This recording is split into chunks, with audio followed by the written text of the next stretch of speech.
ज्यांनी यापूर्वीची जी काही परीक्षा पद्धती होती आपली एमपीएससीची ऑब्जेक्टिव्ह पॅटर्न त्या पद्धतीने अभ्यास केलेला आहे, त्यांच्या मनामध्ये आता संभ्रम निर्माण झालेला आहे की अरे बाबा, आता ह्या डिस्क्रिप्टिव्ह पॅटर्नला जर आपल्याला फेस करायचा असेल तर आपल्याला काय करावं लागेल. ऑलरेडी आपण जो काही केलेला अभ्यास आहे त्यावरतीच आपण पुढे जाऊ शकतो का, काय काय गोष्टी आपल्याला नव्याने शिकाव्या लागतील. या स्पर्धेमध्ये जर आपल्याला टिकून राहायचं असेल तर आपल्याला सर्वात महत्वाचं लागतं ते म्हणजे नियोजन. पूर्व परीक्षा असो, मुख्य परीक्षा असो किंवा मुलाखत असो, या सर्व बाबीवरती आपण चर्चा करणार आहोत. आणि त्या चर्चेचा मध्यबिंदू, केंद्रबिंदू असेल तो म्हणजे भूगोल हा विषय. ओके, चला तर मग सुरुवात करूया.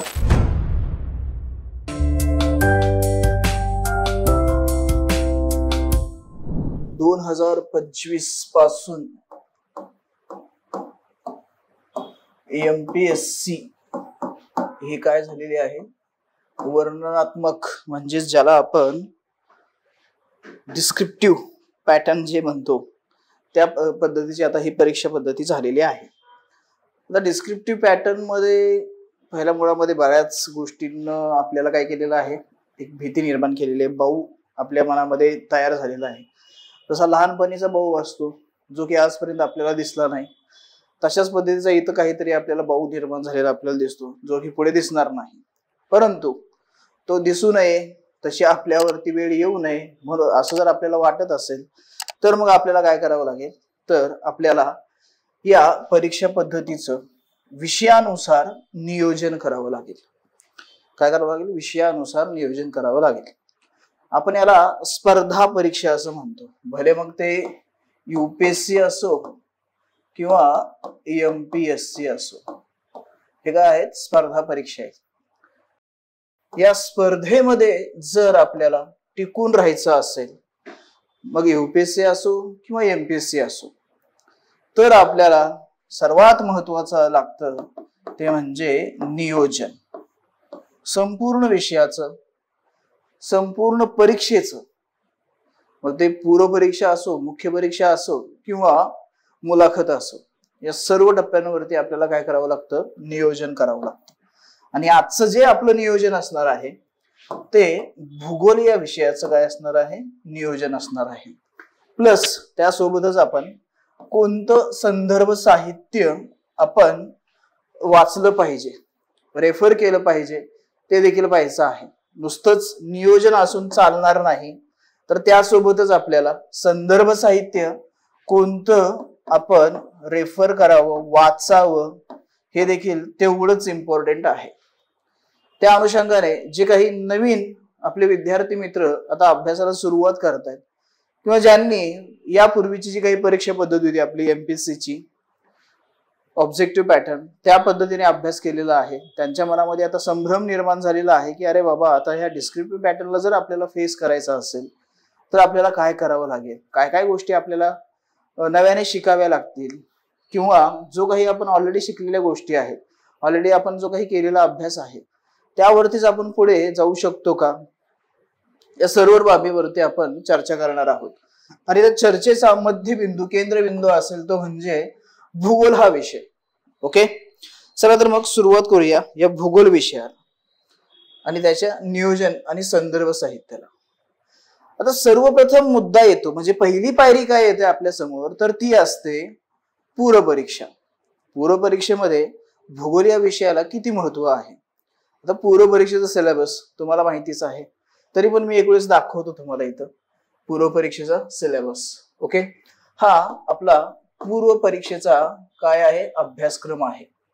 यामध्ये एकच ओळ आहे क्रमांक 3 ची. यामध्ये महाराष्ट्र, भारत, जगाचा भूगोल, त्यानंतर महाराष्ट्राचा, भारताचा व जगाचा प्राकृतिक, सामाजिक आणि आर्थिक भूगोल, अशी एकच ओळ आहे.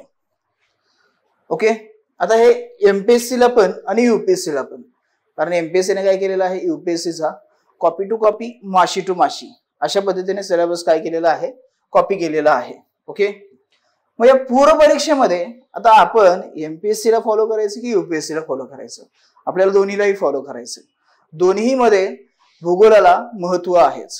आणि दुसरं एक महत्वाचं म्हणजे भूगोल हा असा विषय आहे की जो आपल्याला पैकीच्या पैकी गुण मिळवून द्यायला मदत करतो. आजपर्यंतचा एमपीएससी असो किंवा युपीएससी असो, ज्या ज्या आपल्या विद्यार्थी मित्रांनी परीक्षा दिलेली आहे, पूर्व परीक्षा पास झालेले आहेत, मुख्य परीक्षा दिलेली, मुख्य परीक्षा पास झालेले आहेत, त्यानंतर मुलाखत तो भाग वेगळा, परंतु पूर्व आणि मुख्य या दोन परीक्षांचा जर विचार केला तर त्याच्यामध्ये भूगोलाला खूप महत्व आहे. का खूप महत्व आहे तर भूगोल हा असा विषय आहे की जो पैकीच्या पैकी गुण मिळवून देतो. कसं मिळवून देतो, आता हा मुद्दा आहे ना. कसं, कसे बरं, प्रश्न येतो ना, कसं, हाऊ, कसं बरं होतं हे, तर त्याचं उत्तर हे आपल्या जवळच आहे. मित्रांनो लक्षात घ्या, आपण ज्यावेळी शालेय शिक्षणाला आपल्या सुरुवात केली, पहिलीपासून ते 10वी-12वी पर्यंत हे आपलं शालेय शिक्षण झालं. या शालेय शिक्षणामध्ये इयत्ता 3री-4थी पासून आपण भूगोलाचा अभ्यास करायला सुरुवात केली. 3री-4थीत असताना आपल्याला भूगोल कुठला असायचा, आपल्या जिल्ह्याचा भूगोल असायचा. त्यानंतर 4थी-5वीला आल्यानंतर मग आपल्याला महाराष्ट्राचा भूगोल आला. तिथपासून मग पुढे या भूगोल विषयाचा आवाका हा वाढत वाढत गेला, परंतु तो कसा टप्प्याटप्प्याने वाढत गेला. आणि ज्यावेळी आपण 10वीची परीक्षा दिली, म्हणजे 10वी पर्यंत गेलो, तर तिथपर्यंत आपण संपूर्ण जगाचा इन डिटेल मध्ये बऱ्यापैकी चांगला अभ्यास केलेला असतो. त्यामुळे कुठेतरी बॅक ऑफ द माइंड आपल्या या भूगोलाच्या ज्या काही महत्वाच्या अशा बेसिक अशा कन्सेप्ट आहेत, भूगोल म्हणजे काय यावरती एक लेक्चर पण झालं होतं बघा.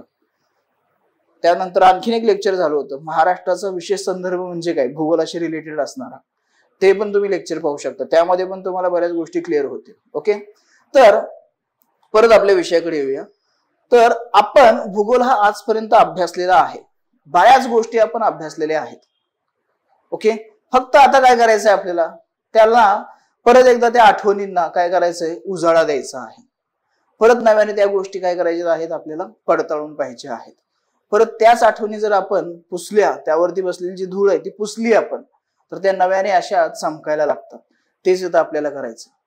आणि विशेष म्हणजे जे काही भूगोलाला एक असं म्हटलं जातं की तांत्रिक टेक्निकल सब्जेक्ट आहे, हो आहे, मी तुम्हाला सांगतो ना टेक्निकल आहे, परंतु एवढाही टेक्निकल नाही आहे की नवीनच काही कन्सेप्ट येतात, नवीनच काही वेगळ्या गोष्टी येतात, असं कधीच होत नाही. ज्या ऑलरेडी आपण केलेल्या गोष्टी आहेत त्याच आहेत. भूगोल म्हणजे काय, आपल्या अवतीभोवती जो निसर्ग आहे, जी भूरूप आहेत, जे हे हवामान आहे, जे वातावरण आहे, या सर्व गोष्टी त्याच भूगोलामध्ये समाविष्ट होतात. हे इथं लक्षात घ्यायचं. त्यामुळे भूगोल हा पैकीच्या पैकी गुण मिळवून देतोच. फक्त एकच करायचं, भाऊ करायचं नाही, शांतपणे व्यवस्थित वाचून घ्यायचा, अभ्यास करायचा, समजून घ्यायचं. भूगोल 100% तुम्हाला काय करतो, आउट ऑफ मार्क्स मिळवून देतो. ओके, आता हे झालं इथपर्यंत. आता त्यानंतर पुढे जाऊया की एक्झॅक्टली किती वेटेज आहे. आता युपीएससीला जर फॉलो करायचं म्हणलं तर युपीएससीच्या परीक्षेमध्ये आपल्याला काय करावं लागतं, पीवायक्यू पाहावे लागतात. सर्वात महत्वाचा मुद्दा, दोन गोष्टी कायमस्वरूपी लक्षात ठेवायचं. म्हणजे फक्त भूगोलाशी निगडीत आहेत असं नाहीये, प्रत्येक विषयासाठी काय असणार आहेत तर ते म्हणजे PYQ, previous year questions. Okay, मग ते पूर्व परीक्षा असेल, प्री असेल किंवा मेन्स असेल, दोन्हीच्या अनुषंगाने आपल्याला तो विचार करायचा आहे. आता आपण इथं विचार करणार आहोत प्रीचा, पूर्व परीक्षेचा. तो पण कुठला तर तो युपीएससीचा. आता इथं ना नंबर हा फिक्स नसतो की नाही भूगोलाला 10च प्रश्न द्यायचे किंवा 15च द्यायचे किंवा 20च द्यायचे, असं काही फिक्स नाहीये. आता हे कशावरून लक्षात येईल, ते याच्यावरून लक्षात येईल. 2023च्या पूर्व परीक्षेमध्ये भूगोल या विषयावरती 16 प्रश्न विचारले होते. त्यानंतर 2022 मध्ये परत भूगोल विषयावरती 16 प्रश्न होते. 2021 मध्ये परत भूगोल विषयावरती 10 प्रश्न होते. बदलला नंबर, 16 16 16 परत 10 वरती आला. त्यानंतर 2020 मध्ये 10च प्रश्न होते. त्यानंतर 2019 मध्ये 17 प्रश्न होते. त्यानंतर 2018 मध्ये किती होते तर परत 10 प्रश्न होते. त्यानंतर 2017 मध्ये किती प्रश्न होते तर फक्त 7 प्रश्न होते. ओके, पण आपण जर आलेख पाहिला तर आपल्याला हा इथं हा आलेख चढता दिसतोय. म्हणजे 7 प्लस ऍड झाले 3, परत ते 17 झाले, परत मायनस झाले. परंतु सरासरी जर आपण विचार केला तर इथं सरासरी 15 प्रश्न हे भूगोल विषयावरती आलेले दिसतात. मग यामध्ये आपल्याला काय काय अभ्यासायचंय? जग पण अभ्यासायचं आहे, त्यानंतर भारत पण अभ्यासायचा आहे. आणि आता स्पेशली जर महाराष्ट्राचा विचार केला आपण किंवा एमपीएससीचा विचार केला तर इथं महाराष्ट्राचा विशेष संदर्भ हा इथं असणार आहेच. ओके, तर या गोष्टी इथं काय करायच्या आहेत? आपल्याला अभ्यासायच्या आहेत. आलं लक्षात? म्हणजे पूर्व परीक्षेमध्ये असणार भूगोलाचं हे वेटेज लक्षात आलं आपल्याला, किती वेटेज आहे. मग आता राहतो मुख्य परीक्षेचा विचार. आता मुख्य परीक्षेकडे जाऊया. आता मुख्य परीक्षेचा जर विचार केला तर मुख्य परीक्षेमध्ये 2017 आता इथं मार्क्स घेतलेले आहेत. आपल्याला माहिती आहे 150 किंवा 250 शब्दांमध्ये उत्तरे लिहायची असतात आपल्याला, आणि त्याला 10 ते 15 मार्क्स असं त्या मार्कांचं काय असतं? विभाजन असतं. 2017 मध्ये 105 गुणांसाठी विचारलेला प्रश्न, म्हणजे 105 गुणांसाठी भूगोलावरती असणारे प्रश्न होते. 2018 मध्ये तेच 100 गुणांसाठी, 2019 100 गुण, 2020 100 गुण, 2021 95 गुण, 2022 95 आणि परत 2023 100 गुण. म्हणजे ऍव्हरेज आपण पकडूया की 100 गुणांसाठी काय असतो? भूगोल या विषयाला वेटेज असतो आउट ऑफ 250. म्हणजे 250 गुणांपैकी 100 गुण कोणाचे आहेत? सरासरी जर आपण गृहीत धरलं तर ते आहेत आपल्या भूगोल या विषयाचे. म्हणजे महत्व आहे की नाही? काही वेळा आपण असं करतो बघा, आपल्या अभ्यासाच्या पद्धती असतात. आपल्याला एखादा विषय आवडत नसेल तर आपण काय करतो? डायरेक्ट त्याच्यावरती उतारा काय आहे आपल्याकडे स्किप करणं, म्हणजे नकोच, ठीक आहे सोडून द्या, डच्चू मारा. ऍटलिस्ट मुख्यला तर सोडता येणारच नाही, आणि लक्षात घ्या पूर्वलाही सोडता येणार नाही. काही आपल्याला असेही सजेशन्स मिळतात की अरे नाही जमत नाही ना, मग दे ना सोडून, बाकी विषयांचा विचार करणं. अरे पण विचार करा तुम्ही, 15 प्रश्न जरी आपण सरासरी पकडले तर 30 गुण आहेत ना इथं. किती? 30 मार्क्स आहेत त्याला. भले आउट ऑफ ना मिळो, 10 जरी बरोबर आले 20 झाले ना, 20 मार्क झाले. आपण बघतोय ऍव्हरेज जरी युपीएससीचा कट ऑफ किंवा एमपीएससीचा जरी कट ऑफ गृहीत धरला आपण तर किती लागतोय? आता या वर्षी एमपीएससीचा ठीक आहे थोडासा पुढे गेला म्हणजे किती? साधारणपणे एमपीएससीचा आता मागचा कट ऑफ जरी आपण पाहिला तर किती आहे? साधारणपणे 60% जवळपास गेलेले. ओके, आणि तेच जर आपण युपीएससीच्या बाबतीमध्ये जर विचार केला तर युपीएससीचा ऍव्हरेज किती चालतो? 50 ते 60%. म्हणजे 100 पैकी तुम्हाला 200 पैकी तुम्हाला 100 ते 130च्या दरम्यान आपल्याला काय पाहिजे? गुण पाहिजे असतात.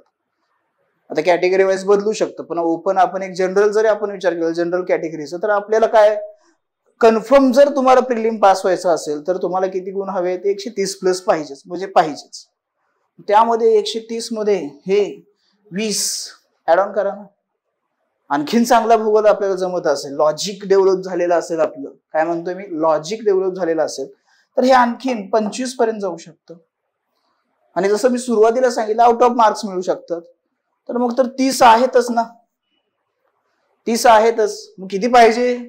एमपीएससी असो किंवा युपीएससी असो, 100 क्रॉस करून जायचंय आपल्याला पुढे, आपल्याला मेन्सला म्हणजे क्वालिफाय होण्यासाठी. म्हणजे महत्व आहेच, आणि सहज मार्क्स मिळतात इथं, सहज मार्क्स मिळतात. असं नाहीये की खूप वेगळे काही कष्ट करायला लागतं, पाठांतर खूप करावं लागतं किंवा आणखीन काय करावं लागतं, असं अजिबात नाहीये. पाठांतराचा भाग आहे, पण तो इतर विषयांशी तुलना करता किंवा भूगोलाच्या बाबतीमध्ये जरी आपण पाहिलं तरी जो काही डेटा आहे, बाकी डेटा जो आहे तो कन्सेप्च्युअल डेटा, संकल्पना आहेत त्या समजून घ्यायचे जस्ट आपल्याला. आणि फॅक्च्युअल डेटा हा खूप कमी आहे, खूप कमी आहे. म्हणजे 5-10% म्हणूया आपण, दॅट्स इट. ह्याच्या पलीकडे काहीच नाहीये, हे लक्षात घ्या. सो हे एवढं वेटेज आणि अशा पद्धतीने हे मार्काचं डिव्हायडेशन. आणि मुख्य परीक्षेला तर याला अनन्यसाधारण महत्व आहे. म्हणजे दोन्हीकडेही आपल्याला भूगोल हा महत्वाचा आहे. आणि मित्रांनो लक्षात घ्या, मी काही आता मस्करीचा भाग नाही आहे, सिरियसली सांगतोय, खरंच आउट ऑफ मार्क्स मिळतात. म्हणजे आजपर्यंतचा रेकॉर्ड आहे, भले युपीएससी असो एमपीएससी असो, मार्क्स मिळतात म्हणजे मिळतात. फक्त काय आहे आता आउट ऑफ स्पर्धा, जसं मी सुरुवातीला सांगितलं, UPSC असो MPSC असो, स्पर्धा ही सर्व ठिकाणी आहे. सो पुढे जायचं असेल, सर्वांच्या पुढे राहायचं असेल, तर मग आपल्याला हे काहीतरी वेगळ्या पद्धतीने करणं गरजेचं आहे. आणि त्यासाठीच हे आजचं आपलं सेशन आहे, नियोजन आणि संदर्भ साहित्य. ओके, आता वेटेज लक्षात आलं, काय काय कशा पद्धतीने होतं तेही लक्षात आलेलं आहेच आहे. ओके, मग त्यानंतर जाऊया अभ्यासक्रमाकडे. आता पूर्वचा तर आपण अभ्यासक्रम मगाशीच पाहिलेला आहे, एक ओळीमध्ये आहे महाराष्ट्र, भारत आणि जग अशा पद्धतीने काय केलेलं आहे सिलेबस. त्यामध्ये प्राकृतिक असेल, सामाजिक असेल, आर्थिक असेल, ह्या भूगोलाच्या ज्या काही इतर उपशाखा आहेत त्यांचा इथं समावेश केला जातो. ओके, आता त्यानंतर जाऊया मुख्य परीक्षेच्या अभ्यासक्रमाकडे. मुख्य परीक्षेच्या अभ्यासक्रमाचा विचार जर केला आपण, तर इथं जगाचा प्राकृतिक भूगोल व त्याची ठळक वैशिष्ट्ये, पहिलीच हेडलाईन. साधारणपणे 5 ओळीमध्येच मुख्य परीक्षेचा अभ्यासक्रम संपवलेला आहे आयोगाने, UPSC पण आणि MPSC पण. जास्त काही एक्सप्लेन केलेलं नाही. आणि महत्व किती आहे, 100 गुणांचं महत्व आहे. त्यानंतर जागतिक प्रमुख नैसर्गिक साधन संपत्तीचे वितरण दक्षिण आशिया व भारतीय उपखंड यासह स्पेशल मेन्शन ब्रॅकेटमध्ये. त्यानंतर जगातील विविध भागातील प्राथमिक, द्वितीयक व तृतीयक औद्योगिक सेवांच्या स्थापनाला जबाबदार असणारे घटक, परत ब्रॅकेटमध्ये भारतासह. त्यानंतर भूकंप असेल, सुनामी असेल, ज्वालामुखी हालचाली असतील, चक्रीय वादळे असतील, अशा महत्वाच्या भूप्राकृतिक घटना, भौगोलिक वैशिष्ट्ये आणि त्यांचे स्थान, महत्वाची भौगोलिक वैशिष्ट्ये, जलाशय आणि हिमनग, तसेच वनस्पती आणि प्राणी यांच्यातील असणारा बदल व अशा बदलांचे होणारे परिणाम. आता सिलेबस पाहिला, सर्व गोष्टी पाहिल्या. आता पहिला मुद्दा येतो तो म्हणजे भूगोलावरती प्रश्न येतात कसे. डायरेक्ट तुम्हाला कन्सेप्ट विचारल्या जातात. कन्सेप्च्युअल म्हणजे त्या लिमिटेड सिलेबस, रेफरन्स बुक याच्यावरतीच आहे तसे तेवढेच प्रश्न येतात की आणखीन काही वेगळं होतं. आता लक्षात घ्या मित्रांनो, आता जस्ट रिसेंटली घडलेली घटना, म्यानमार आणि थायलंड या 2 देशांमध्ये भूकंप झाला. खूप मोठा जबरदस्त भूकंप होता. त्याची व्हिडिओ पण खूप व्हायरल झाली. अख्ख्या बिल्डिंग म्हणजे नवीन कन्स्ट्रक्शन सुरू असणाऱ्या त्या पत्त्याच्या बिल्डिंग प्रमाणे काय झाल्या, अशा ढासळल्या.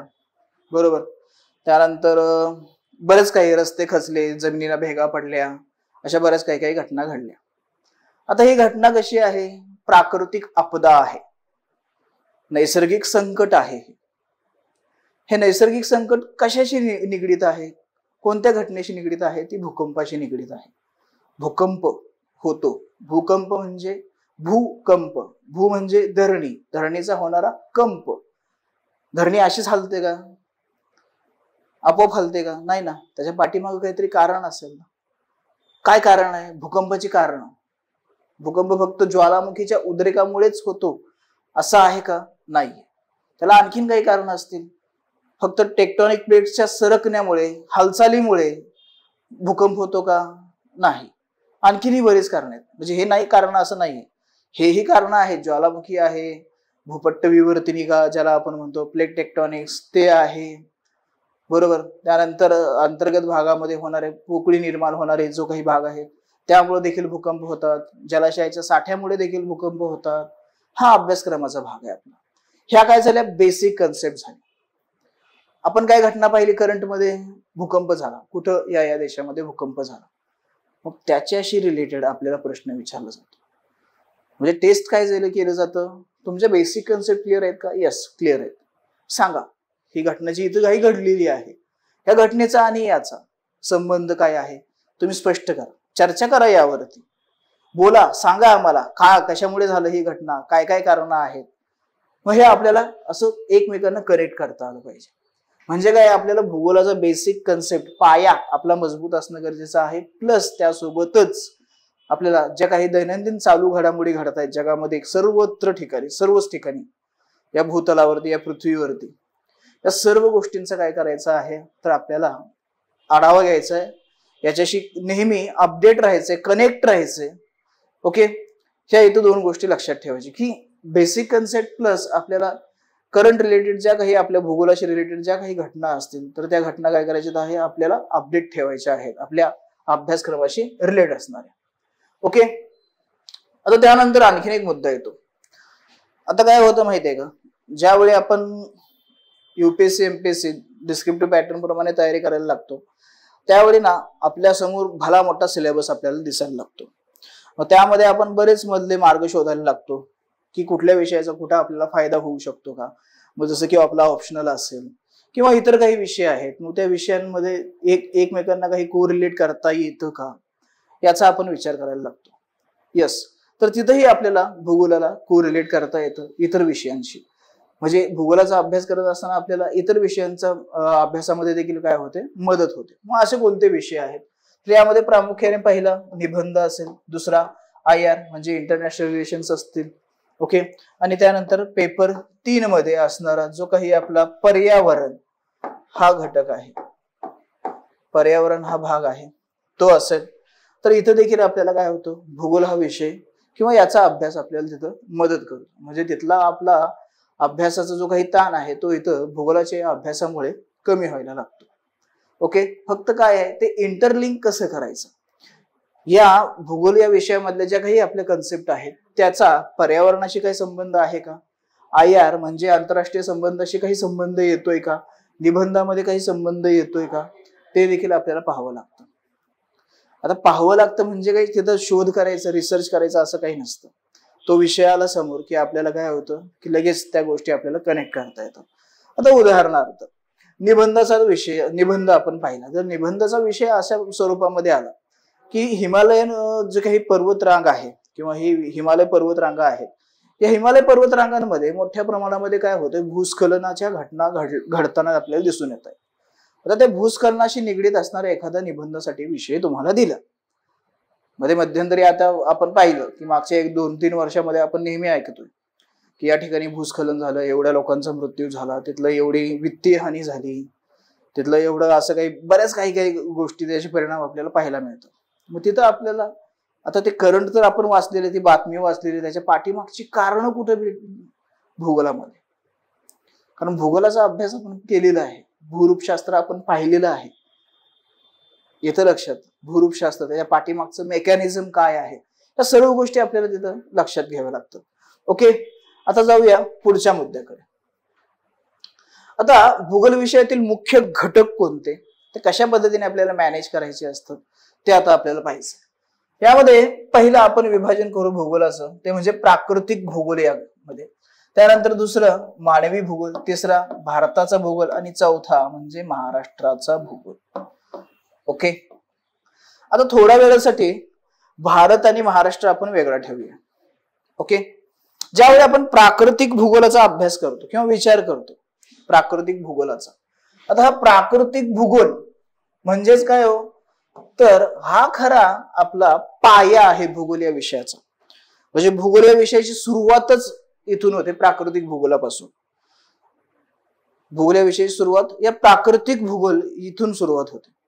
मग इथं याची सुरुवात करत असताना आपल्याला खूप पाठीमागे जावं लागतं. खूप पाठीमागे कुठपर्यंत, अगदी पृथ्वीच्या उत्पत्तीपर्यंत किंवा या सूर्यमालेच्या उत्पत्तीपर्यंत आपल्याला पाठीमागे जावं लागतं.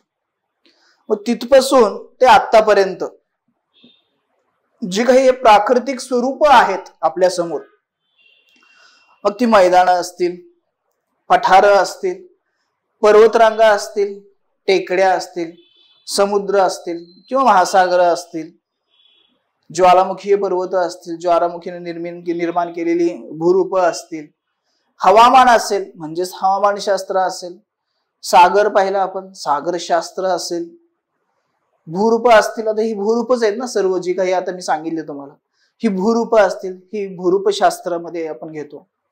म्हणजे या सर्व गोष्टींचा काय करायचा आपल्याला इथं विचार करायचा. आता मी मगाशी काय सांगितलं की याला थोडंसं वेगळं ठेवूया, याला थोडंसं वेगळं ठेवूया. का वेगळं ठेवूया, कारण भारताचा भूगोलाचा ज्यावेळी आपण विचार करतो, अभ्यास करतो, त्यावेळी इथं भारतामध्ये असणारी जी काही विविध भूरूप आहेत, आता मगाशी मी सांगितलं पठार आहे भारतामध्ये, मैदान आहे भारतामध्ये, पर्वतरांगा आहेत भारतामध्ये, समुद्र किनारे किंवा समुद्र महासागर आहेत भारतामध्ये. म्हणजे ज्या कन्सेप्ट इथं आहेत त्याच कन्सेप्टचा आपल्याला इथं उपयोग होणार आहे. हे तर क्लिअर आहे, होणार आहे ना उपयोग, भारतासाठी किंवा महाराष्ट्रासाठी पण उपयोग होणार आहे. म्हणजे दोन्हीकडे आपल्याला त्याचा उपयोग होतोय. म्हणजे आता तुमच्या लक्षात येत असेल की अरे नाही, इथं सर्वात महत्वाचं काय असणार आहे, तर प्राकृतिक भूगोल असणार आहे. हा काय असणार आहे, प्राकृतिक भूगोल हा सर्वात महत्वाचा असणार आहे. आता हे याच्यासाठी झालं. मग आता मानवी भूगोलासाठी काय? आता आपण पाहतोय समुद्रकिनारी राहणारे जे काही, किनारी भागामध्ये राहणारे जे काही आपली बांधव आहेत, म्हणजे आपली जी काही मानव सृष्टी समुद्राच्या किनाऱ्यावरती राहते, त्यांच्या दैनंदिन जीवनावरती, त्यांचं राहणीमान असेल, त्यांचं आर्थिक नियोजन असेल किंवा अर्थकारण असेल, या सर्व घटनांवरती, सर्व गोष्टींवरती काय होतो, या प्राकृतिक भूगोलांचा परिणाम झालेला आपल्याला दिसून येतो. पर्वतरांगांमध्ये राहणारे जे काही लोक आहेत, त्यांचं जीवनमान, त्यांचं अर्थकारण हे वेगळं आहे ऍज कम्पेअर टू किनारी भागामध्ये राहणाऱ्या लोकांची. या दोघांचाही परत तुलना जर आपण केली पठारी प्रदेशामध्ये राहणाऱ्या लोकांची, तर त्यांचंही पूर्णपणे वेगळं असणार आहे.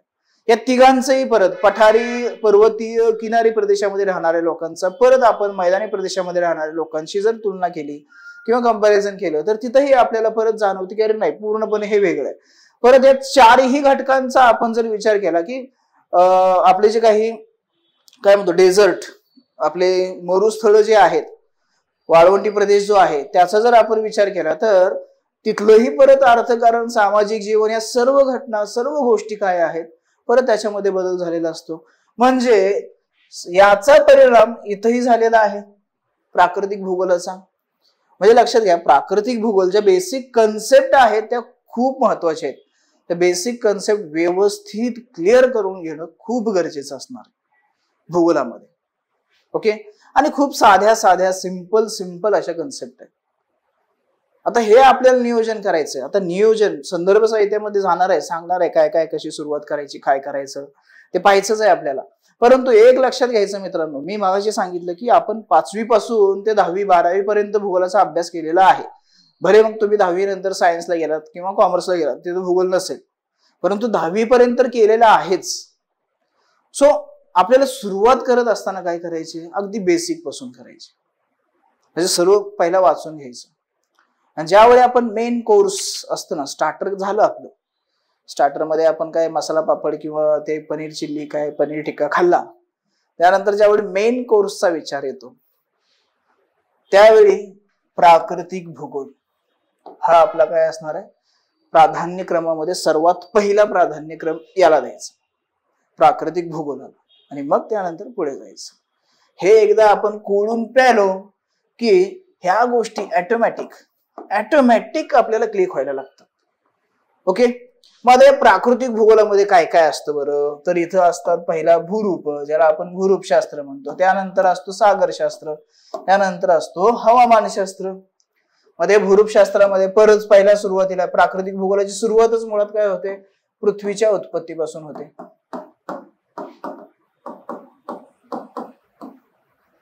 परत बघा, इथं कशा एकमेकांमध्ये इंटरलिंक असणाऱ्या गोष्टी आहेत. इतर विषयांमध्ये तर आहेच, पण भूगोलामध्ये पण इंटरलिंक असणारे बरेच टॉपिक आहेत, ते आपण पाहूया.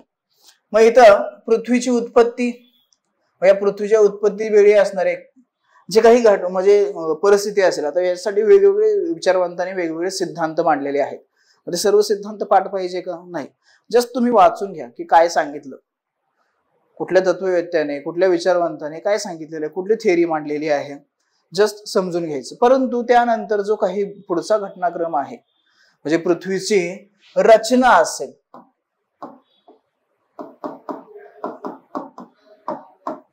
पृथ्वीची रचना असेल ती कशा पद्धतीची आहे ते आपल्याला इथं समजून घ्यावं लागेल.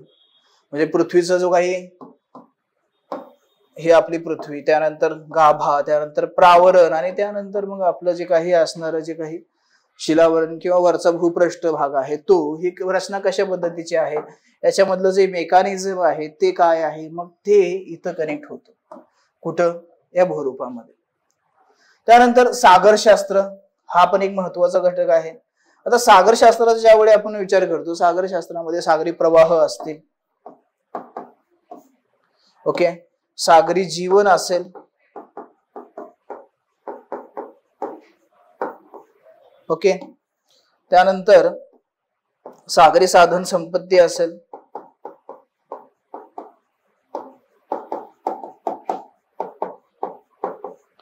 आणि सागराशी हवामानशास्त्रीय परिणाम असतील. ह्या सर्व घटनांचा सर्वांचा काय करायचा विचार करायचा. आता हवामानशास्त्र तिथं सांगितलं, मग याचं काय, याचा आणि याचा म्हणजे सागरशास्त्र आणि हवामानशास्त्र खूप जवळचा संबंध आहे या दोघांचाही. हवामानशास्त्रामध्ये आपलं पहिलं म्हणजे वातावरणाच्या थरांची रचना, याचा विचार करायचा. ओके, वातावरणाचे थर असतील, सौर विकिरण असेल,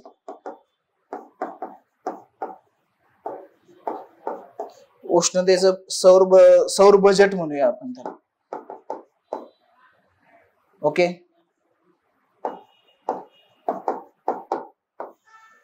आणि या सर्वांचा मानवी जीवनावरती सध्या घडणाऱ्या घटनांवरती कशा पद्धतीने परिणाम होतो ते पण आपल्याला अभ्यासायचं आहे. आता इथे बेसिक कन्सेप्ट आहेत, सगळ्या बेसिक कन्सेप्ट आहेत. पण PYQ पाहिल्यानंतर मग लक्षात येतं की अरे यस, असं आहे का. जे काही आता सध्या हॉट टॉपिक कुठला आहे, हे जे काही आता ग्रीन हाऊस गॅसेस वगैरे चालले ना, क्लायमेट चेंज, वाळवंटामध्ये पाऊस पडतोय, जिथं 12 महिने कंटिन्यू पाऊस पडायचा त्या ठिकाणी दुष्काळ पडतोय, कधीतरी पाऊस पडतच नाही, पडला तर असा पडतोय की महापूर येत आहेत. मग ह्या ज्या काही या प्राकृतिक रचना म्हणजे प्राकृतिक घटना ज्या घडतायत, या घटनांच्या पाठीमागची कारणं काय आहेत ती इथून आपल्याला अभ्यासता येतात. आता बरेच काही गोष्टी आहेत, म्हणजे सायक्लोन, अँटी सायक्लोन, हे असं बरंच काही आपल्याला मिळतं. ते कुठं मिळतं, या इथं मिळतं. त्यामुळे हे जे आहे ना, हे व्यवस्थित अभ्यासून घ्यायचं. नियोजनाचा पहिला मुद्दा लक्षात घ्या, व्यवस्थित अभ्यासून घ्यायचं, व्यवस्थित अभ्यासायचं. हे ह्या बेसिक कन्सेप्ट आहेत, पहिलं ह्या क्लिअर करून घ्यायच्याच. आणि खूप काही मोठ्या काही रॉकेट सायन्स वगैरे नाही आहे यामध्ये. साध्या सिंपल कन्सेप्ट, साध्या सिंपल गोष्टी आहेत. आता साधं तुम्हाला हे माहिती असेल, हवा गरम झाली की काय होते, हलकी होते, हलकी झाली की वरती जायला लागते, बरोबर. परत दुसरं वातावरणामध्ये आपण पाहिलेलं आहे की जसं जसं आपण काय होतो, वातावरण म्हणजे भूपृष्ठापासून वरवर जायला लागतो, तसं तसं काय होतं, तापमानामध्ये घट व्हायला लागते. म्हणजेच काय, गरम झालेली हवा वरती जायला लागते, थंड होते, थंड झाली की परत काय होते, हवा थंड झाली की ती जड होते, वजन वाढायला लागतं, मग परत ती खाली यायला लागते. हे सायकल कंटिन्युअसली सुरूच राहतं. बेसिक कन्सेप्ट आहेत ना, यामध्ये वेगळं असं काही आहे का, इथं काही तुम्हाला काही कॅल्क्युलेशन करायचे का, MC² वगैरे असं काय असलं आहे का, A+B+ काय ब्रॅकेटमध्ये ठेवा, परत त्याचा स्क्वेअर करा, असं काही आहे का, नाही आहे. पण आपल्या नियोजनामध्ये हे पाहिजे. आता परत एक मुद्दा येतो, सर हे सांगतोय बरोबर आहे, सगळं खरं आहे, तुम्ही नियोजन पण म्हणताय, मग किती दिवसात संपवलं पाहिजे हो.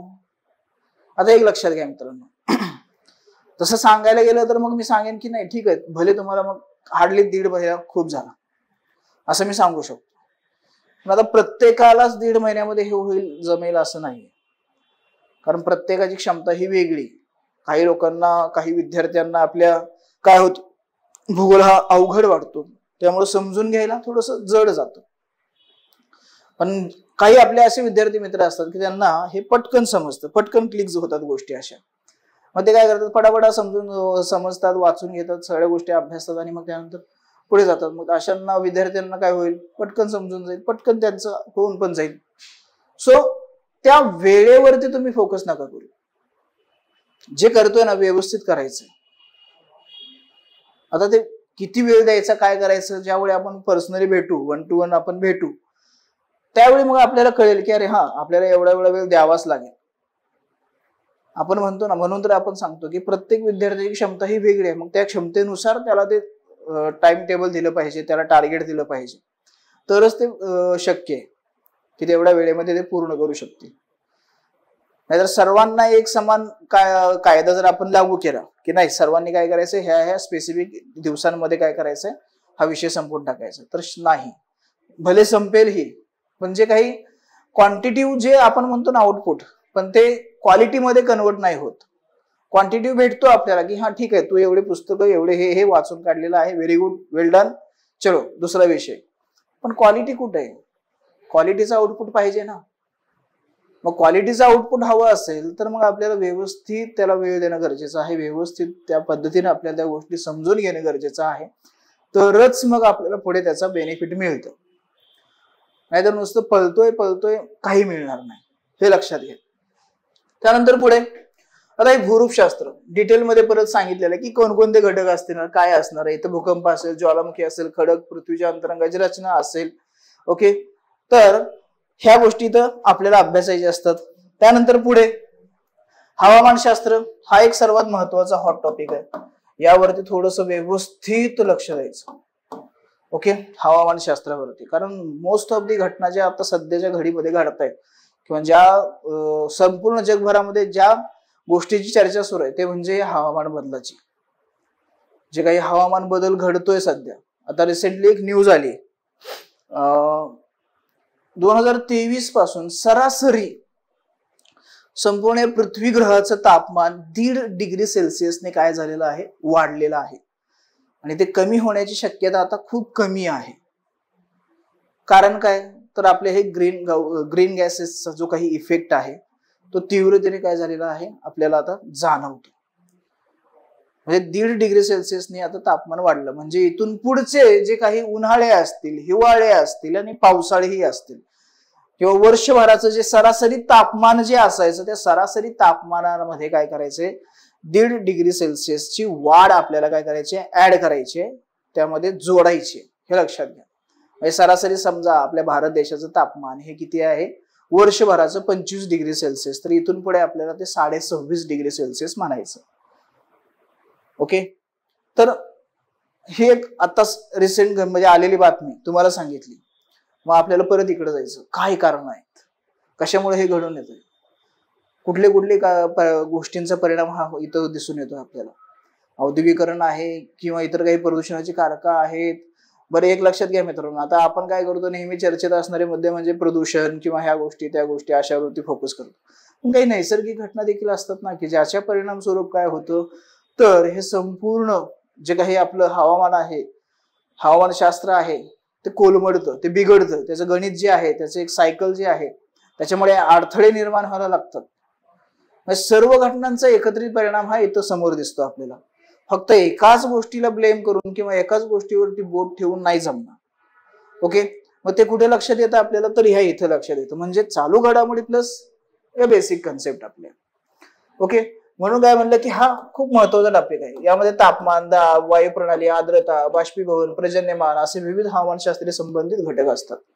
आता याच्यामध्ये आणखीन एक, आता बरेच पर्जन्यमान जे आहे, तर पर्जन्यमानामध्ये आपण ज्यावेळी जातो रेफरन्स बुक मध्ये, त्यावेळी मग ते ढगांचे प्रकार, ढग, पर्जन्य, मेघांचे प्रकार म्हणतात. आता आणखीन एक गोष्ट इथे लक्षात ठेवायची आपल्याला, ती म्हणजे भाषा. आता जसं मी म्हणालो की ढग, पाऊस, पावसाचा थेंब नाही, भूगोलाची एक भाषा वेगळी आहे. मग ही भाषा कुठे मिळते हो आपल्याला शिकायला, कोण सांगतं? आपण सहज आपण असं म्हणून चालणार आहे का? नाही, तो दगड जो आहे ना, तो दगड चांगला नाही, तो दगड ठिसूळ आहे, बरं ते दगड असा आहे हो, तो दगड तसा आहे हो, हे असं आहे, चालेल का नाही, ही माती काळी आहे हो, ती माती तांबडी आहे हो, ही भुरकट आहे हो, ही भुरटी आहे माती, असं आहे तसं आहे, चालणार आहे का? नाही. मग काय, मृदा, पर्जन्य, मेघ. तर मेघ म्हणले की आपल्याला वाटतं जे थेंब पडतात तेच. मेघ म्हणजे ढग, ढगांचे प्रकार. मग ह्या ज्या काही बेसिक गोष्टी आहेत, बेसिक कन्सेप्ट आहेत, त्या आपल्याला इथे क्लिअर करायच्या आहेत. ओके, व्यवस्थित त्या अभ्यासून घ्यायच्या आहेत.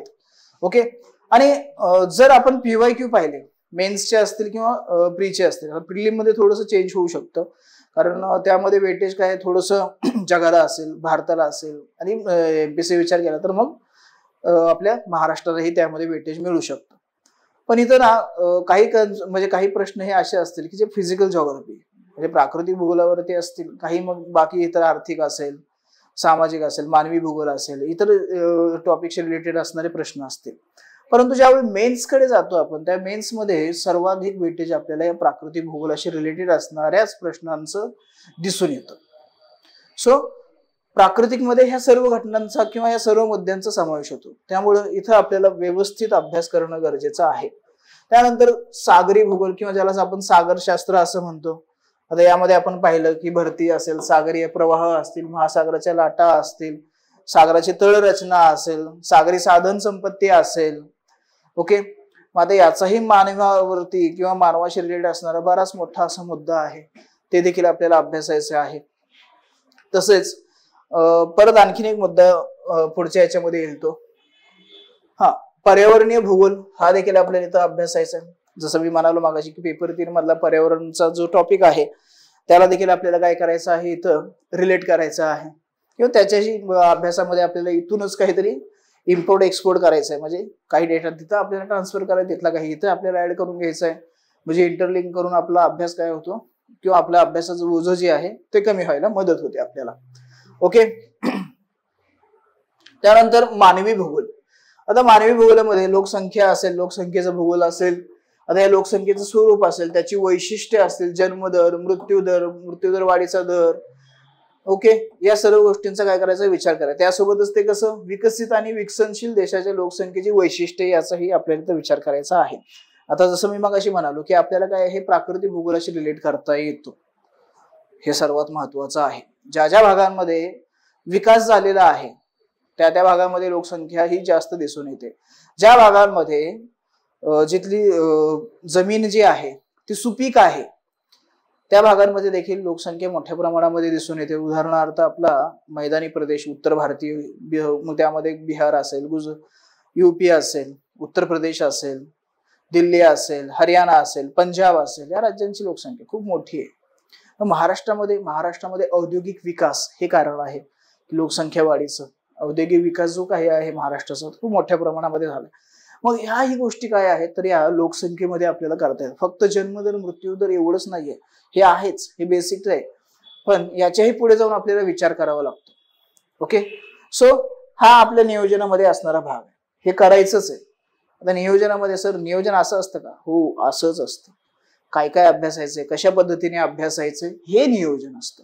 तुम्हाला वाटत असेल नियोजन म्हणजे हे एवढ्या दिवसात हे संपवायचं, एवढ्या दिवसात हे संपवायचं, आजपर्यंत आपल्याला नियोजन म्हणजे हेच माहिती असतं. त्याला टाइम टेबल म्हणायचं, वेळापत्रक. नियोजन नाही, मला अभ्यास कसा करायचा आहे, पूर्वच्या दृष्टिकोनातून, मुख्यच्या दृष्टिकोनातून कशा पद्धतीने मी हे करू शकतो, हे इथं कळणं, समजून घेणं गरजेचं आहे. ओके, तर ते लक्षात घ्या. त्यानंतर पुढे वसाहत भूगोल. आता ही एक नव्याने समोर आलेली समस्या आहे. लोकसंख्या वाढते, वाढत्या लोकसंख्येसोबत परत इतरही प्रश्न निर्माण होत आहेत. त्यामध्ये सर्वात महत्वाचा प्रश्न म्हणजे वसाहतीचा, जागेचा मोठा प्रश्न आहे. लोकसंख्या वाढते म्हणजे भूभाग वाढतोय का? नाही, ते त्यांचं कॅल्क्युलेशन आहे. 71% पाण्याने व्यापलेला, 29% भूभागाने व्यापलेला आहे. त्या 29%चं पण डिवायडेशन परत वेगवेगळ्या भाषामध्ये करता येतं. पर्वत असतील, नद्या असतील, वाळवंटा असतील, ओके, पठारा असतील, किनारी प्रदेश असेल, तर सर्व याच्यामध्ये परत वर्गीकरण केलेलं आहे. शेतीयोग्य क्षेत्र असेल ते असेल, औद्योगिक वसाहती असतील ते असेल. मग याच्यासोबत काय होतं तर वसाहती देखील अशा पद्धतीने बदलत चाललेले आहेत. मग याचं आपण 2 भागात विभाजन करतो, शहरी आणि ग्रामीण मध्ये विभाजन करतो. मग यामध्ये खास करून ग्रामीण मध्ये एवढ्या समस्या जाणवत नाहीत जेवढ्या शहरी वसाहतीमध्ये आपल्याला समस्या जाणवत आहेत. आता शहरी वसाहती, शहर म्हणजे काय, शहरांमध्ये वाढ होत चालली, शहरांची लोकसंख्या वाढते, शहरांच्या वाढ ही होत चाललेली आहे. पहिली शहर 2 बाय 2 किलोमीटरच्या एरियामध्ये असायची, ते आता 50-50, 100-100 किलोमीटरच्या स्क्वेअर किलोमीटरच्या एरियामध्ये काय झालेले आहेत, पसरलेले दिसून येतात आपल्याला. बरोबर. मग याच्यासोबत त्यांच्या समस्या देखील वाढत आहेत. पिण्याच्या पाण्याची समस्या आहे, परत त्यानंतर कचऱ्याची समस्या असेल, विजेची समस्या असेल, आणि यासोबतच इथं हीट वेव्स पण क्रिएट व्हायला लागलेले आहेत. आता मध्यंतरी आता चालू घडामोडीशी रिलेटेड असणार बघा. उन्हाळा आता सुरू आहे. उन्हाळ्याचा जर आपण विचार केला तर शहरी भागामध्ये ग्रामीण भागाच्या तुलनेमध्ये सर्वाधिक तापमान हे आपल्याला दिसून येतं. का? सिमेंट कॉन्क्रीटचे जंगल. बरं ठीक आहे, सिमेंट कॉन्क्रीटचे जंगल आहेत, मान्य. परंतु होतं काय माहितीये का, जी काही हवा खेळती राहायला हवी ती तशी राहत नाहीये. ती काय होते, बंद होते, बंदिस्त होते. आणि तापमान ते काही असं दुजाभाव करत नाही सूर्य, की नाही शहरामध्ये नको, अरे थोडंसं ऊन कमी देऊया, ग्रामीण भागामध्ये थोडं जास्त देऊया, असं नाही. मग याचाच परिणाम काय होतं, ह्या शहरीकरणाचा जो काही विकास आहे अनियोजित आहे, कशा पद्धतीने झालेला आहे, मग त्यामुळे देखील काय होतं, ह्या अशा घटना वारंवार घडायला लागतात. आता मध्यंतरी आपण पाहिलं बेंगलोरमध्ये काय झालं, पाण्याची समस्या निर्माण झाली, पाणीच नाहीये. का बरं असं झालं? वसाहतीची कारण. जमिनीला सोन्याचा भाव आला, लोकांनी काय केलं, मग तिथले जे काही स्थानिक पातळीवरचे छोटे छोटे जलाशय होते त्या जलाशयांमध्ये भराव टाकून त्या जमिनी काय केल्या, अतिक्रमण केलं, त्यावरती बळकावल्या आणि मोठमोठे टावर बांधले. मग या परिणाम स्वरूप काय झालं, जे काही जलसाठा होता तो संपला. मग आता या मोठ्या वाढत्या शहराची पाण्याची गरज भागवायची कशी? आहे ना मुद्दा. मग परत मग इकडं तिकडं फिरा, भटका, वन करा, राज्य सरकारवरती बोंबला, पाणी नाही आहे, हे नाही आहे, ते नाही आहे. आणि मग परत काय होतं, अचानक एखाद्या वेळी असा पाऊस पडतो महाभयंकर, मग त्यावेळी काय होतं, मोठमोठाले पूर येतात. मग परत हीच दुष्काळग्रस्त, पाण्याच्या टंचाईनं ग्रस्त असणारी शहरं परत काय होतात, तर पाण्यामध्ये बुडायला लागतात. म्हणजे हे असे दोन टोकाचे परिणाम आपल्याला दिसून येतात. मग याची कारणं काय आहेत ते आपल्याला आपल्या प्राकृतिक भूगोलामध्ये मिळतात. आलं लक्षात? म्हणजे हे असं आपल्याला कनेक्ट करता आलं पाहिजे. हे अशा गोष्टी कनेक्ट करून मग आपल्याला अभ्यास करायचा, हे लक्षात घ्या. ओके. त्यानंतर पुढे आर्थिक भूगोल. आता बऱ्यापैकी तुम्हाला आता क्लिअर झालं असेल की मी जे काही घटना अशा सांगतोय हे प्राकृतिक महत्वाचं, त्यानंतर मग असं हे हे हे हे जे सांगत आलं त्याचं तुम्हाला या आर्थिकचं पण कारण दिसून येईल की कसं एकमेकांशी याला आपण कनेक्ट करू शकतो. तसंही आपण आता म्हणजे संसाधने म्हणजे जे आपले रिसोर्सेस आहेत त्या रिसोर्सेसचा विचार करूया. त्यानंतर प्राथमिक, दुय्यम, तृतीय क्षेत्रासारखे जे काही आपले उद्योग आहेत, उद्योगांचं जे वर्गीकरण करतो ना आपण, प्राथमिक, द्वितीय, तृतीय क्षेत्रातील उद्योग जे आपण असं वर्गीकरण करतो, मग त्या कशा पद्धतीने केलेलं आहे, कोणत्या आधारावरती केलेलं आहे. आता हे वर्गीकरण करत असताना देखील मग स्थानिक मुद्दे असतात, प्राकृतिक रचना असते, जे काही रिसोर्सेस आहेत, नॅचरल रिसोर्सेस आहेत, त्यांचाही विचार करावा लागतो. या सर्व घटनांचा परिणाम स्वरूप हे आपल्याला इथं पाहायला मिळतं. ओके. त्यानंतर आता महत्वाचा मुद्दा की विषयाची तयारी कशी करायची, कशा पद्धतीने आपण या विषयाची तयारी करू शकतो. तर यामध्ये सर्वप्रथम अभ्यासक्रम जो आपण सुरुवातीला पाहिला, पण इन डिटेल आपण तो वाचून घ्यायचा आहे.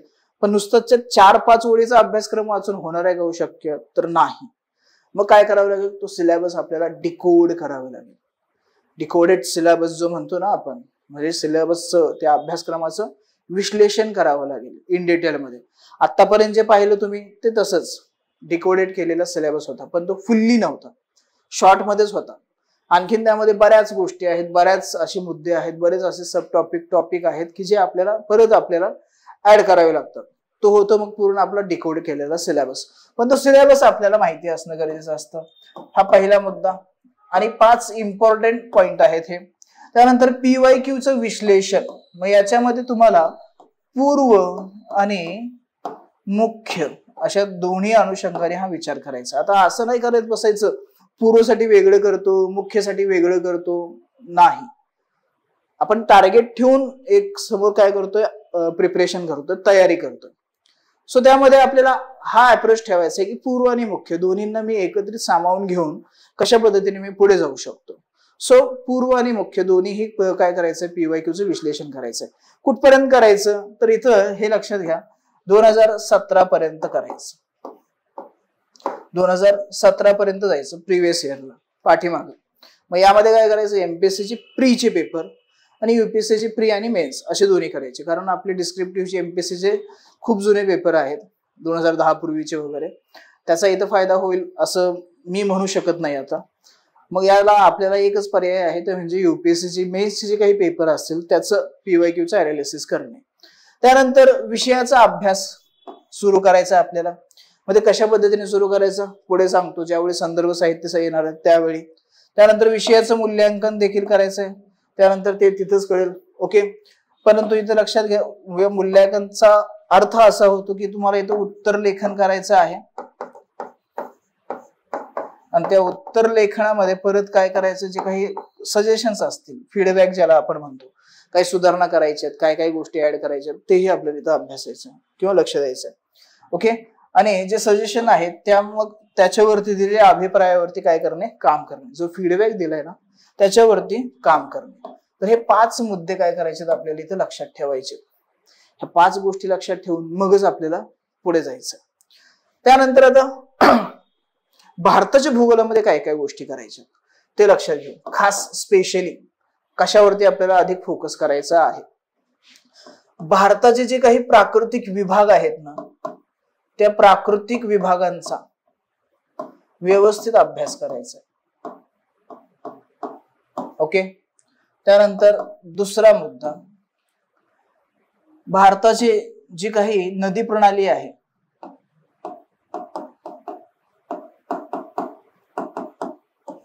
त्याच्यावरती फोकस करायचा. त्यानंतर भारताचे जे काही ॲग्रो क्लायमॅटिक झोन्स आहेत त्याच्यावरती पण फोकस करायचं आहे. ऍग्रो म्हणा किंवा ऍग्री म्हणा, ऍग्री क्लायमॅटिक झोन जे आहेत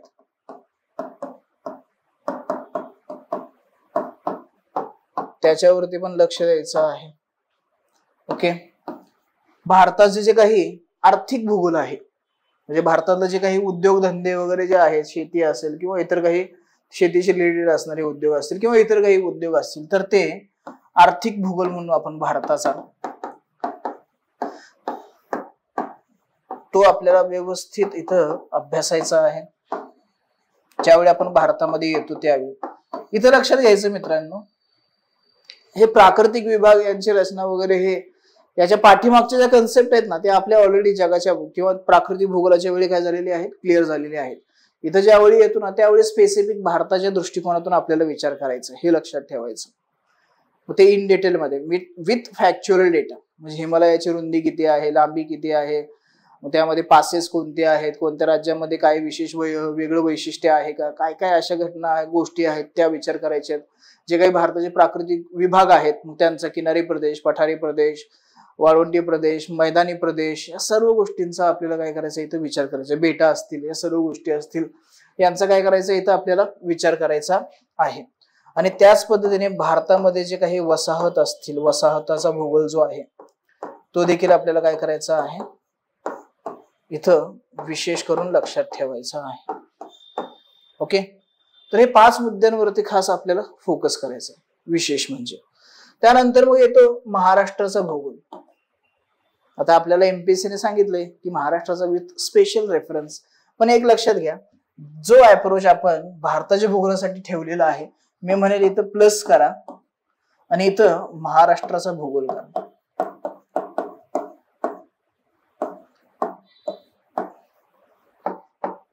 फक्त एक लक्षात ठेवायचं,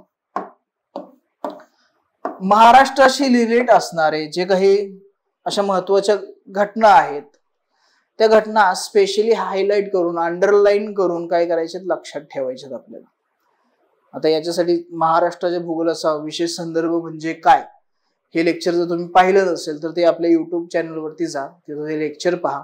त्यावेळी तुमच्या लक्षात येईल की महाराष्ट्राचा विशेष संदर्भ म्हणजे कशा पद्धतीने आपल्याला तो हायलाइट करता येतो किंवा कशा पद्धतीने ते आपल्याला या जागतिक भूगोलाशी किंवा भारतीय भूगोलाशी आपल्याला ते रिलेट करता येईल किंवा त्यामध्ये ते ऍड ऑन करता येईल, ते तिथे तुमच्या लक्षामध्ये येईल. सेम मुद्दे असतील, महाराष्ट्राची प्राकृतिक रचना असेल, नदी प्रणाली असेल, ऍग्रो क्लायमॅटिक झोन असेल. आता इथे एक लक्षात घ्या, या ऍग्रो क्लायमॅटिक झोन मध्येच आपल्याला काय करायचंय प्लस भारताचं जे काही हवामान आहे, ह्या दोन्ही गोष्टी पाहिजे आहेत आपल्याला. ओके. ते पण इथं होऊन जाणार आहे आपलं. आलं लक्षात, म्हणजे महाराष्ट्र प्लस भारत. आता एक लक्षात घ्या, परत स्पेशल करायचं का हो, नाही पहिला जगाचा जागतिक प्राकृतिक भूगोल करून घेतो, मग भारताचा प्राकृतिक भूगोल करून घेतो, मग त्यानंतर महाराष्ट्राचा करतो. नको, आपल्याला कमी वेळेत चांगली आणि व्यवस्थित तयारी करायची. सो मग त्या तयारी करत असताना आपल्याला त्या गोष्टी इथं अशा घेता आल्या पाहिजे, वेचून ठेवता आल्या पाहिजे. म्हणजे आपण बघतो ना, वर्गवारी करत असतो बघा आपण एखाद्या गोष्टीची, प्रतवारी, वर्गवारी. मग ते कसं आपण पटापटा वेचून लगेच हे वेगळं, हे वेगळं, तशा पद्धतीने आपल्याला करता आलं पाहिजे. ते कसं करायचं ते आपण इथं करून घेतो, त्याचं टेन्शन घ्यायचं नाही, त्याची चिंता करायची नाही. आलं लक्षात. सो हे महाराष्ट्र आणि भारत. आता जाऊया संदर्भ साहित्याकडे, ज्यासाठी आता तुम्ही एवढा वेळ वाट पाहत होता त्याच्याकडे. आता सुरुवात श्री गणेशा कुठून करायचा, तर स्टेट बोर्ड पासून करायचा. 6वी ते 12वी पर्यंतची जी काही आपली स्टेट बोर्डची पुस्तकं आहेत त्यापासून श्री गणेशा करायचा. आता तुम्हाला वाटेल की अरे स्टेट बोर्ड का बरं एवढं महत्व आहे त्यांना, तर लक्षात घ्या मित्रांनो, साध्या शब्दांमध्ये ज्या काही संकल्पना आहेत त्या विश्लेषण केलेल्या किंवा समजावून सांगितलेल्या कुठं असतात, तर या इथं असतात. पहिला मुद्दा. दुसरं म्हणजे की जी काही एका विषयाची भाषा आहे, मी आठवतं ना काही वेळापूर्वी सुरुवातीलाच बोललो होतो की त्या स्पेसिफिक विषयाची एक स्पेसिफिक काही भाषा असते.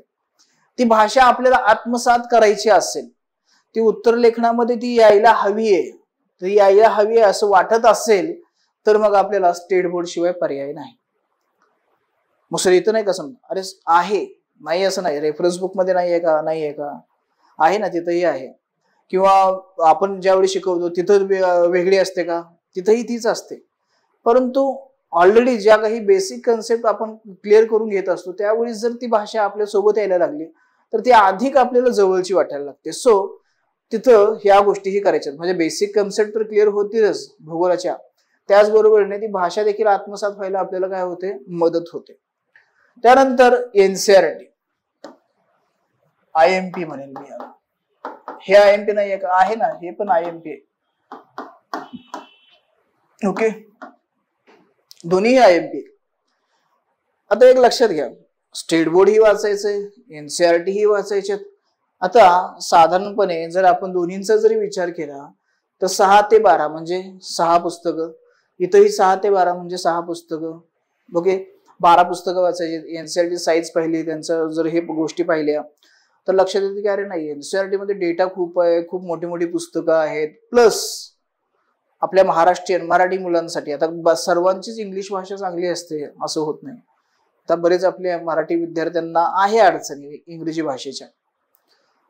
मग त्यांना जर ही एनसीआरटी वाचायची असते तर मग तर खूपच वेळ जाणार. मग काय करायचं? मग कोणतरी म्हणेल सारांश वाचा. नाही, नका वाचू. मग त्या सारांश वाचण्यापेक्षा ते वाचूच नका, मी असं म्हणेन. मग याच्यावरती काय तोडगा आहे? आता एक लक्षात घ्या, स्टेट बोर्ड आणि एनसीआरटी मध्ये फरक आहे. स्टेट बोर्ड मध्ये जी माहिती आहे ती आपल्याला थोडीशी वरवरची माहिती मिळते, अगदी खोलात जाऊन माहिती मिळत नाही. पण तीच माहिती एनसीआरटी मध्ये आपल्याला अगदी खोलात जाऊन माहिती मिळते. या दोघांना आपल्याला काय करायचंय? एकत्र करायचं आहे. आणि दोन्ही एकत्र करून काय करायचंय? आपल्याला अभ्यास करायचा, जे की आपल्या फाउंडेशन मध्ये होतं. फाउंडेशन मध्ये आपण काय केलेलं आहे? स्टेट बोर्डचा पृथ्वीच्या उत्पत्तीचा टॉपिक प्लस तोच टॉपिक एनसीआरटी मध्ये आहे, तर त्या दोन्हींचं काय केलंय? कोलॅबरेशन केलं, एकत्र केलं. हे टॉपिक हे दोन्ही पॅरलली करून घ्यायचे, जेणेकरून काय होईल? तुम्हाला तुमचा वेळ वाचेल. की असं नाही करायचं की अरे पहिला स्टेट बोर्ड वाचले, सर्व काही क्लिअर केलं आणि परत ज्यावेळी आपण एनसीआरटी कडे जातो त्यावेळी वाटतं आपल्याला अरे हे तर तिथं वाचलं होतं, मग ह्याच्यात काय वेगळं आहे, जाऊ दे, स्किप करून टाकू, कशाला वाचू, कशाला वेळ घालू. पण तसं नाहीये. जे स्टेट बोर्ड मध्ये तुम्ही वाचलेलं आहे, त्या स्टेट बोर्ड मध्ये जी माहिती आहे ती थोडीशी कुठेतरी आपल्याला कमी वाटते, पण तीच कमी असणारी माहिती इथं भरपाई कुठे होते? एनसीआरटी मध्ये होते. पण आता दोन्हींनाही वेळ देत बसायचं म्हणलं तर मग वेळ खूप जातो. मग याच्यावरती सोल्युशन काय? तर सोल्युशन एकच आहे, फाउंडेशन. फाउंडेशन म्हणजेच काय? पॅरलली दोन्ही गोष्टी एकत्र केल्या आपण. आता आणखीन एक याच्यामध्ये होतं काय ते लक्षात घ्या. या स्टेट बोर्ड असतील किंवा एनसीआरटी असतील, यांची रचना ही अशा पद्धतीने केलेली आहे की 6वीच्या विद्यार्थ्याची समजून घेण्याची क्षमता किती आहे ते त्यांनी गृहीत धरून त्यांना झेपतील अशाच गोष्टी तिथं त्या 6वीच्या पुस्तकामध्ये मेन्शन केलेल्या असतात. मग विषय कुठलाही असो, बरोबर. त्याच पद्धतीने स्टेट बोर्डच्या पुस्तकामध्ये हीच पद्धत काय केलेली असते? अवलंबली असते. आता पृथ्वीची उत्पत्ती म्हणजे संपूर्ण माहिती 6वीच्या पुस्तकामध्ये, मग स्टेट बोर्ड असेल किंवा एनसीआरटी असेल, कव्हर झालेली आहे का? तर नाहीये. पृथ्वीच्या उत्पत्ती संदर्भातली जी काही सुरू झालेली ही माहिती आहे ती 6वी, 7वी, 8वी, 9वी, 10वी. आता सिरियल मध्ये असंच येतं असं नाही, काही वेळेस ते येतं गाळलेले पण असतात. 6वीच्या भूगोलात तुम्हाला सांगितलं की पृथ्वीची उत्पत्ती, पण 7वी मध्ये असेलच नाहीये, 8वी मध्ये ती असू शकते. सो मग हे काय केलेलं आहे यांनी? माहितीमध्ये भर टाकलेली आहे, पण ती काय जसं जसं इयत्ता वाढत जातात त्या पद्धतीने. मग आता परत आपल्या समोर एक क्वेश्चन मार्क उभा राहतो की अरे हे दोन्ही कसं एकत्र करायचं? तर तेही घाबरायचं नाही, तिथंही परत तेच केलं. 6वी मध्ये जर 6वीच्या पुस्तकात जर पृथ्वीच्या उत्पत्ती संबंधी माहिती असेल आणि पुढे जर ती 8वीच्या पुस्तकामध्ये असेल तर ते दोन्ही काय केलेलं आहे? मर्ज केलेलं आहे. पुढे 10वीच्या पुस्तकात असेल तर तिथलीही माहिती काय केलेली आहे? मर्ज केलेली आहे. आणि मग आपण काय करतो? पृथ्वीची उत्पत्ती ब्रॅकेटमध्ये 6वी, 7वी आणि 9वी जे काही असेल ते हे काय त्या पुस्तका म्हणजे त्या इयत्तेमधले असणारे जे घटक आहेत, टॉपिक आहेत, धडे आहेत, त्या एकत्रित करून काय केलेलं आहे? तर हे पृथ्वीच्या उत्पत्ती संबंधीचं असणारं लेक्चर केलेलं आहे. येतं लक्षात? हे अशा पद्धतीने काय करायचं? अभ्यासाचं नियोजन करायचं. भले तुम्ही इथं जॉईन नका करू, परंतु तुम्हीही अभ्यास करत असाल, ज्यावेळी तुम्ही सेल्फ स्टडी कराल तर त्यावेळी मित्रांनो हे लक्षात ठेवायचं की हे टॉपिक असे काय करायचे? आपल्याला मर्ज करूनच पुढे अभ्यास करायचा. येतं लक्षात? आता बाहेर कोण करतं नाही करतं माहिती नाहीये, पण तुम्ही या पद्धतीनेच तो अभ्यास करा. इथं आलात, आपल्याकडे हे झालं, तर मग तुम्हाला ते आणखीन काय म्हणतात, दुधात साखर असा काहीतरी योग असेल तो, की तुमचं काही व्यवस्थित त्या सर्व गोष्टी क्लिअर होऊन जातील. सो हे दोन्हीही आपल्याला करणं गरजेचं आहे. याच्याशिवाय मी म्हणेल पुढे तुम्ही जाऊच नका. जर तुम्हाला असं वाटत असेल की नको, अरे आता तुम्ही सांगितलं ना की तुम्ही ऑलरेडी वाचलेले, तुमचे कन्सेप्ट क्लिअर आहेत, तुम्ही डायरेक्ट मग रेफरन्स घ्याल का? नाही, घ्यायचा नाही. जर रेफरन्स घेतला तर मग काय होईल, स्टार्टर राहिलं बाजूला, तुम्ही काय करता, मेन कोर्सला सुरुवात करता. सो आनंद घ्या त्याचा. म्हणजे काय, स्टेट बोर्ड वाचा, एनसीईआरटी वाचा, आणि त्यानंतर मग काय करायचं, रेफरन्स बुक कडे जायचं. आता स्पेशली जर महाराष्ट्राच्या किंवा मराठी बाबतीत जर बोलायचं म्हणलं तर ऑथेंटिक आणि रिलायबल सोर्स कुठला असेल तर तो म्हणजे सौदी सरांचा, सौदी सरांचं पुस्तक भूगोल व पर्यावरण हे पुस्तक असणार आहे. आता बऱ्याच विद्यार्थी मित्रांमध्ये हा एक समज आहे की भूगोल व पर्यावरण हे फक्त आणि फक्त काय आहे तर पूर्व परीक्षेसाठी असणारं पुस्तक आहे. तर मी म्हणेन की ते खोडून टाका, बाजूला सोडून द्या ते. ओके, भूगोल व पर्यावरण हे खूप चांगलं पुस्तक आहे. फक्त काय करायचं माहितीये का, ते भूगोल व पर्यावरण प्लस चालू घडामोडी प्लस आपल्या नोट्स, ह्या 3 गोष्टींचं कॉम्बिनेशन करायचं. मग बघा, ती जे काही एक रेसिपी तयार होते, जे एक मिश्रण तयार होतं, ते कसं तुम्हाला बूस्ट देतं, कसं तुम्हाला ते पुढे घेऊन जातं. सो हे कॉम्बिनेशन लक्षात ठेवायचं. फक्त एवढंच नाहीये, आणि असं नाही की फक्त एवढंच नाहीये म्हणजे आता कितीही घ्या असं आहे का, नाहीये. फापट बसायला करायचा नाहीये. मोजकच वाचा, क्वालिटी वाचा, चांगलं वाचा, हे लक्षात ठेवा. त्यानंतर आणखीन एक भारताच्या भूगोलासाठी माजिद हुसेन, यामध्ये हे ऍड करू शकता तुम्ही. हे 2 पॅरलली घेऊ शकता. माजिद हुसेन सरांचं पुस्तक आहे. जर इंग्लिशमध्ये तुम्हाला जर करायचं असेल तर certificate of physical and human geography GC लिओंगचं हे पुस्तक आहे, ते घेऊ शकता. किंवा जर तुम्हाला आणखीन इंग्लिशमध्ये, आता सौदी सरांचं म्हणजे मराठी नकोच आहे तुम्हाला जर वाटलं नाही इंग्लिशमध्ये मला आणखीन काय हवंय, तर माजिद हुसेन सरांचंच एक वर्ल्ड आणि इंडियन जिओग्राफी असं एक पुस्तक आहे. वर्ल्ड आणि इंडियन जिओग्राफी माजिद हुसेन सरांचं इंग्लिशमध्ये असणारच ते पुस्तक आहे इंग्लिशमध्ये. मग तुम्ही तेही रेफर करू शकता. ओके, एवढेच रेफरन्स बास, बाकी काहीच नकोय. फक्त एक ठेवायचं, नकाशा, मॅप कायम सोबतच ठेवायचा. अभ्यास करत असाल भूगोलाचा तर तो कायम सोबतच ठेवायचा आहे. मग तो भले ह्या ब्लॅक स्वॉनचा असेल चालेल, नाही तर ऑक्सफर्डचा घ्या, कुठलाही घ्या, पण नकाशा घ्या. मी तर म्हणतो ना, तुम्ही आता जर स्टार्ट केलं अभ्यासाला तर तुमच्याकडे 3 नकाशे आवश्यक आहेत. एक जगाचा नकाशा, दुसरं भारताचा नकाशा, आणि तिसरं म्हणजे महाराष्ट्राचा नकाशा. जो तुम्ही अभ्यास करताय, ज्या घटना, जे ठिकाणं, ज्या गोष्टींचं वर्णन आलेलं आहे ते बघत चला नकाशामध्ये. कुठं दिसतं रॉकी, कुठं आहे अँडीज, कुठं आहे आल्प्स, कुठं आहे भूमध्य महासागर, कुठं आहे डेड सी, कुठे शोधा. नुसतं वाचू नका, बघा. रीडिंग स्किल जागा, म्हणजे मॅप रिडिंगचे स्किल्स वाढवा. ते खूप तुम्हाला अभ्यासामध्ये मदत करतात भूगोलाच्या, खास करून हे लक्षात ठेवा. ओके, त्याचबरोबर जे काही न्यूजपेपर मध्ये म्हणजे करंट मध्ये जे काही इव्हेंट घडतात, घटना घडतात, कुठली घटना कुठं घडली, काय झालं, तर ते त्या नकाशामध्ये बघत चला. कुठला संदर्भ, कुठला देश आहे, पॅलेस्टाईन, कुठे आहे रे पॅलेस्टाईन, इथं आहे. इस्रायल, हा कुठं आहे, हा इथं आहे. इराकनं अटॅक केलाय, कुठं आहे इराकनं, कुठं आहे इराण, कुठं आहे, शोधा, बघा. ओके, त्याबरोबर परत योजना असेल, कुरुक्षेत्र मासिक असतील, वाचायचीच आहे. यानंतर काय पर्यायच नाही. म्हणजे सर्व विषयांसाठी महत्वाचीच आहेत ते, फक्त भूगोलासाठीच नाही तर सर्वच विषयांसाठी. परत एक मॅगझिन मिळतं, down to earth magazine. Okay, त्यानंतर न्यूजपेपर मध्ये म्हणाल तर द हिंदू किंवा इंडियन एक्सप्रेस. जर हे दोन्हीही इंग्लिश मध्ये आहेत, नको असेल तर मग प्लस इथं काय करा, लोकसत्ता ऍड करा. लोकसत्ता, आणि प्लस काय करायचं, रविवारच्या सकाळ आणि महाराष्ट्र टाइम्स या 2 न्यूजपेपरचे, या 2 वर्तमानपत्राचे जे काही पुरवण्या असतात ते पुरवणे वाचायचे. त्यामध्ये मग भूगोलाशी रिलेटेड पण लेख येतात, पॉलिटिशी असतील, हिस्ट्रीशी असतील, आर्ट अँड कल्चर असतील, ह्या सर्व गोष्टी विषयांशी निगडीत असणारे मोठमोठे लेख येतात. किंवा करंट मध्ये ज्या काही घटना आहेत त्यांची ऐतिहासिक पार्श्वभूमी असेल किंवा इतर काही गोष्टी असेल तर त्या अनुषंगाने काय असते त्यामध्ये चर्चाही केलेली असते. त्यानंतर मग PIB हे एक न्यूज पोर्टल आहे किंवा वेबसाईट आहे, त्यालाही तुम्ही रेफरन्स मध्ये ठेवू शकता इतर याच्यामध्ये. ओके, तर हे आपलं संदर्भ साहित्य. थोडंच करा, मोजकं करा, व्यवस्थित क्वालिटीचं करा, फापड बसायला करायचं नाही, हे लक्षात ठेवा. ओके, तर हे होतं आपलं नियोजन. आता तुम्ही म्हणाल नियोजन परत, आता मागाशी सांगितलेलं नियोजन म्हणजे हे तसं नियोजन नाही की 2 तासात एवढं वाचते असं नाही, ते पुढचं आहे, ते टार्गेटेड.